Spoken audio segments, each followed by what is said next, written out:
అదే అంటున్నా ఇప్పుడు ఇదే ప్రశ్న మనం పదే పదే మాట్లాడుకోవాల్సిన అవసరం ఏంటి అని అంటే, ఇప్పుడు నిజంగానే ఒక డ్రెస్సింగ్ వల్ల అబ్బాయిలను ప్రొవోక్ చేయడము, రేపులు జరగడానికి ఆడవాళ్ళు హాఫ్ ఆఫ్ డ్రెస్సెస్ వేసుకోవడం వల్ల రీజన్ కాదు అనేది అన్వేష్ గారి ఉద్దేశం అని అంటున్నారు. ఎగ్జాక్ట్లీ. సో ఖచ్చితంగా మహిళలు ఎలా ఉండాలి అనే దానికి సంబంధించి చెప్పే రైట్ ఎవరికీ లేదు అని చాలామంది సెలబ్రిటీస్ స్పందించారు. ఏదైతే ఒక విషయాన్ని ఉందో దాన్ని ఎలా ఉండాలి, ఎలా ఉండకూడదు అనేది ఒక ఎగ్జాంపుల్తోనే చెప్పారు. కానీ అంటే ఒక మంచి ఇప్పుడు శివాజీ రాజు గారు కూడా చెప్పిన మాట మంచి వర్షన్ అయి ఉండొచ్చు గాక అనుకుందాం. కానీ ఎలా చెప్పారు, ఎక్కడ చెప్పారు అనేది దాని మీనింగ్ మారిపోతూ ఉంటుంది. ఆడవాళ్ళు మంచి బట్టలు వేసుకోండి అని చెప్పడంలో తప్పేమీ లేదు. కానీ ఎక్కడ చెప్పారు, ఎలా చెప్పారు అనేది కదా ఇప్పుడు ఇక్కడ ఇబ్బంది. శివాజీ గారాజు మాటల్లో శివాజీ ఎవరు చెప్పడానికి అదే చెప్పడానికి ఎవరికి అర్హత లేదు. కానీ అక్కడ మాట్లాడిన సందర్భం, ఆ సభా వేదిక, ఆయన ఉచ్చరించిన పదాలు, శివాజీ గారు ఏదైతే చెప్పారో అది ఇబ్బందికరంగా మారింది. ఇక్కడ అన్వేష్ గారు కూడా అదే చెప్తున్నా. అన్వేష్ గారు చెప్పిన మాటలు పురాణాలలో, ఇతిహాసాలలో సీతాదేవి మీద, ద్రౌపది మీద కూడా రేప్ అటెంప్ట్లు జరిగాయి, రేప్ చేశారు అనడం అది ఒక సామాజిక ఒక మతానికి సంబంధించిన మనోభావాలను దెబ్బతీసే అంశాలే కదా. ఇప్పుడు ఆ మాట అనలేమండి. ఇప్పుడు ఎగ్జాంపుల్ నేను చెప్తాను, మీరు మతం అంటున్నారు కాబట్టి ఐఎమ్ జనరలైజింగ్ దట్. ఒకటి ఇప్పుడు క్రిస్టియానిటీ ఉంది, క్రిస్టియానిటీలో లేడీస్ ఎవరు లేరు, ఓన్లీ జీసస్ క్రైస్ట్ ఉన్నాడు. ముస్లిం అన్న దాంట్లో ఎవరు లేడీస్ లేరు. ఇప్పుడు ఎవరు ఏ లేడీ గురించి మనం ఎగ్జాంపుల్ తీసుకున్నా అది హిందూ మతం సంబంధించిన వాళ్ళే వస్తారు. ఒక మతానికి సంబంధించి మాట్లాడిన అనేది సిచ్యువేషన్ కాదు, అది పాయింట్ అంతే. ఇప్పుడు మీరు అన్ని కథ అంటే మనకు ఉండేది ఏమంటే ఇండియన్, క్రిస్టియన్, ముస్లిమ్స్, అంతే కదా మన మతాలు. హిందూయిజం లోనే చాలా వెరైటీస్, వేరియేషన్స్ ఉంటాయి. బట్ ఆయన జనరలైజ్ చేసిన ఇప్పుడు మనము మహాభారతంలో ద్రౌపదిని అవమానించింది చూస్తున్నాం, మన రామాయణంలో సీతాదేవి అవమానించింది చూస్తున్నాం. ప్రతి దగ్గర ఆడదాన్నే కష్టపెడుతూ వస్తున్నారు. వాళ్ళ పద్ధతిగా సాంప్రదాయంగా ఉన్న వాళ్ళకే కష్టాలు తీరలేదు, వాళ్ళకే ఇన్ని బాధలు ఉన్నాయి. బట్ డ్రెస్సింగ్ వల్ల కాదు, ఈ మైండ్ సెట్ మారాలని డ్రెస్సింగ్ వల్ల కాదు. ఎంత సాంప్రదాయంగా ఉన్నా అవతల చేయాలనుకుంటే అది చేస్తున్నారు. అన్యాయం చేస్తున్నప్పుడు మనం దాని మీద ఆ అన్యాయం ఎలా జరుపుకోకుండా ఆపాల తప్ప, ఆడోళ్ళు డ్రెస్సుల మీద వేసుకుంటేనే మొగోడికి మూడ్లు వస్తాయి, మొగోళ్ళు రేపులు చేస్తారు, మొగోళ్ళు వేరే వాళ్ళ దగ్గర పోతారు అని మాట్లాడడం తప్పు అన్నది ఆయన ఉద్దేశం. ఆయన ఇంకొక అడుగు ముందుకేసి కూడా అన్నారు, ఒక మతానికి సంబంధించిన వాళ్లే 2025లో 60,000 మంది మహిళలపై రేప్ అటెంప్ట్లు చేశారు, రేపులు చేశారు, రేప్ అటెంప్ట్ కూడా కాదు, రేప్ చేశారు అని అన్నారు. అంటే ఇప్పుడు ప్రతిదీ మతం అన్నది మనం ఎందుకు హైలైట్ చేస్తున్నాం, అది నా పాయింట్. ఏంటంటే ఇప్పుడు ఆయన కదా తీసింది, ఆయన చేయడం లేదు. అంటే ఆయన ఏమంటే సాంప్రదాయము అంటే హిందూయిజం అంటే చీరలోనే, కట్టుబొట్టులోనే హిందూయిజం ఉందా? That is not Hinduism. Hinduism perfect meaning ఎవరైనా చెప్పగలుగుతారా?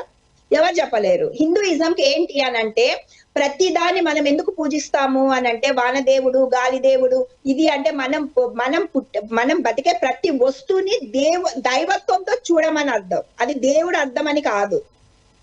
మనం బతకడానికి ఇప్పుడు భూమి, ఇప్పుడు మనము ఎయిర్ కావాలా, మన ప్రాణానికి ఉంది, భూమి మనకు తిండి ఇస్తుంది. ప్రతి దాన్ని మనం దేవుడితో పోల్చాలా.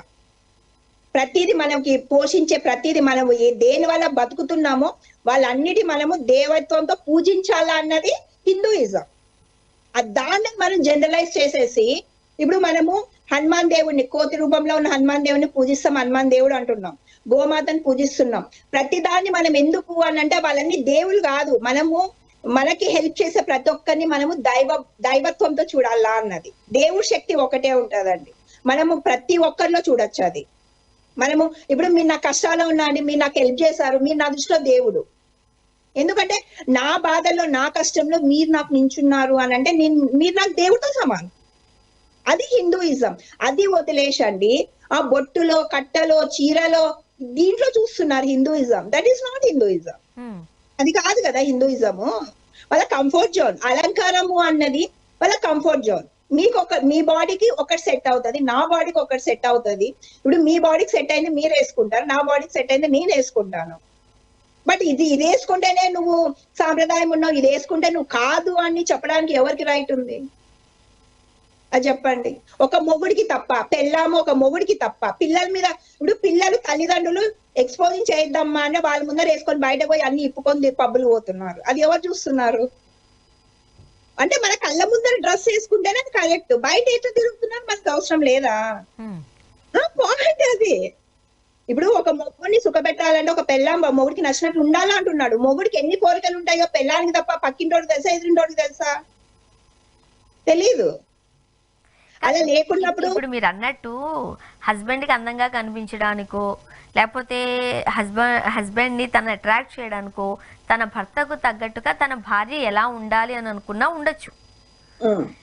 మనం ఎప్పుడు డిస్కస్ చేస్తాం అంటే మీ దాంట్లో ఒక పాయింట్ కొన్ని పాయింట్స్ లో నా ఏకీభావం ఉంది కాబట్టి నేను ఇట్లా మాట్లాడుతున్నాను అంతే తప్ప భార్యకు అనుగుణంగా భార్యకి ఎలా నచ్చితే బాగుంటుంది అన్నట్టు భర్త ఎప్పుడు ఆలోచించడు. సాధారణంగా హస్బెండ్స్ ఎప్పుడు ఆలోచించరు. వీళ్ళు మాత్రమే ఆఫీస్ నుంచి వచ్చేసరికి నీట్గా రెడీ అయ్యి మంచి వంటలు వండి పెట్టి దగ్గరుండి వండించి మనం ఫస్ట్ నుంచి నేర్చుకున్న విధి విధానాలు కూడా అవే. ఒక ఆడపిల్లకు పెళ్ళయిన తర్వాత తల్లిదండ్రులు చెప్పే మాటలు ఇవే. నీ భర్తకు అనుగుణంగా ఉండు, లోబడి ఉండు, తనకు నచ్చిన వంట పెట్టు, నీట్గా, ఇవన్నీ చెప్తుంటారు. బట్ వైఫ్కి నచ్చే విధంగా ఉండేటట్టుగా హస్బెండ్కి ఎవరు చెప్పినట్టు మనం చూడట్లేదు. అదే ఈ పంధాలు ఈ విషయాల్లో డిస్కస్ చేస్తే మంచిగానే ఉంటుంది. కానీ ఒక మతానికి సంబంధించో దేవుళ్ళకి సంబంధించో దేవతలకు సంబంధించో కొందరి మనోభావాలకు సంబంధించి ఆ పేర్లు తీసి మాట్లాడడం అనేది కరెక్ట్ కాదు. మీరు ఎట్లా ఏకీభవిస్తారు? ఇప్పుడు ఏకీభవించడం కాదండి. ఇప్పుడు జనాలు మనం చెప్తున్నాం. ఇప్పుడు మన దేవుళ్ళకే ఇద్దరు పిల్లలు ఉన్నారు. ఎగ్జాంపుల్ చెప్తున్నాం, జనరలైజ్. మనం చూసుకున్న దేవుళ్ళకి ఇద్దరు పిల్లలు ఉన్నారు. ఇప్పుడు ప్రతి మనిషి దేవుళ్ళకి ఇద్దరు పిల్లలు ఉన్నప్పుడు నాకెందుకు ఉండకూడదు అని ఆలోచిస్తున్నప్పుడు మనం దీని ఆన్సర్ ఎవరు చెప్తారు? దేవుళ్ళకి ఇద్దరు పిల్లలు ఎందుకు ఉండాల్సిన అవసరం వచ్చింది అన్నది ఎక్స్ప్లెనేషన్ ఎవరు ఇస్తారు? నాకు అది చెప్పండి. ఇప్పుడు ఇల్లీగల్ రిలేషన్స్ ఉన్నాయి. ఇప్పుడు కుంతి వాళ్ళకు 100 మంది పుట్టారు అంటే 100 మంది ఎట్లా పుట్టారు? జనరల్ నాలెడ్జ్ ప్రకారం 100 మంది ఎట్లా పుట్టింటారు?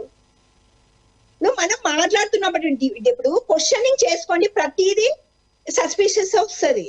ప్రతి దాంట్లో ఇన్ని పుచ్చుంది మన లాస్ లో, మన దీంట్లో గాని, మన పురాణాల్లో గాని, మన భారతంలో గాని, దీంట్లో గాని ఇంత పుచ్చుంది. ఆ పుచ్చుని ఎవరైనా ఏమైనా క్వశ్చన్ చేస్తే వాళ్ళకి మనోభావాలు దెబ్బతింటాయి అంటారు. ఫస్ట్ ఆఫ్ ఆల్ వాళ్ళకి సబ్జెక్ట్ నాలెడ్జ్ లేదు.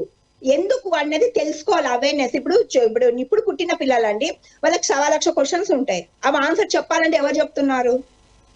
ఇప్పుడు అందరు మనం అంటే బ్లైండ్ గా, అప్పుడు ఆ జనరేషన్ లో అంత అవేర్నెస్ లేదు. ఇప్పుడు అంతా మనము AI లో పుడుతున్నాము. ప్రతి ఒక్కటి డౌట్ పిల్లలకి, ప్రతి ఒక్కటి మమ్మీ ఎందుకు ఇట్లా చేశారు, ఎందుకు సీతాదేవికి చీరిప్పారు అంత మందిలో అని అడిగితే ఏం ఆన్సర్ చెప్తున్నారు జనాలు?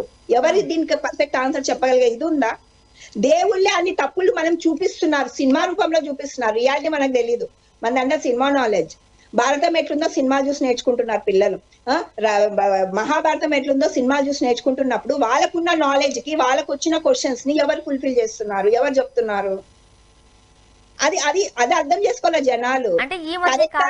మనోభావాలు అన్నది పక్కన పెట్టండి. మనోభావం అంటే ఏంటి? ఒక దేవుణ్ణి తిడితే మనోభావం దెబ్బ తిన్నట్ల కాదు. తిట్టాల్సిన అవసరం ఎందుకు వచ్చింది?